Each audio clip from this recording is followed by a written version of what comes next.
সনাতন ধর্মের সবথেকে শক্তিশালী ও প্রভাবশালী ঋষি কাদের মানা হয়? ঋষি বৈশিষ্ট্য, যাকে শ্রীরামচন্দ্র গুরু মানতেন। শ্রীরামচন্দ্রের 4 ভাইয়ের সাথে গুরু বৈশিষ্ট্য আশ্রমে এসেছিলেন শিক্ষা প্রাপ্তির জন্য। বৈশিষ্ট্য সপ্তঋষির একজন ছিলেন। শঙ্করাচার্য ঋষি বৈশিষ্ট্যকে হিন্দু দর্শনের বেদান্তের প্রথম ঋষি বলেছিলেন। দ্বিতীয় ঋষি অগস্ত্যমুনি ঋষি বৈশিষ্ট্যের বড় ভাই। রাজা দশরথের রাজগুরু অগস্ত্যমুনি অগস্ত্য গীতা লিখেছিলেন। উনি সপ্তঋষির একজন। তৃতীয় ঋষি বিশ্বামিত্র একজন ক্ষত্রিয় রাজার থেকে ঋষি হয়েছিলেন। একবার ঋষি বৈশিষ্ট্যর সাথে সুরধুনী গাভীর মালিকানা নিয়ে যুদ্ধ হয়। যুদ্ধে বৈশিষ্ট্যের কাছে রাজা বিশ্বামিত্র হেরে যান।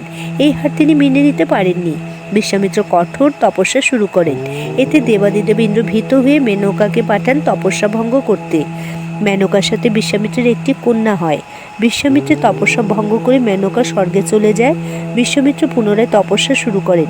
বিশ্বামিত্র ও মেনকার কন্যার নাম হয় শকুন্তলা। বিশ্বামিত্র ব্রহ্মজ্ঞানী হয়ে প্রথম রাজা থেকে ঋষি হন।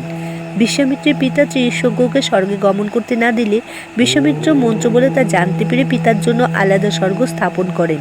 এতটাই প্রতাপশালী ছিলেন ঋষি বিশ্বামিত্র। ঋষি বামদেব, ঋষি পরশুরাম ও ঋষি সৈন্যকের বিষয়ে আগামী ভিডিওতে জানাবো।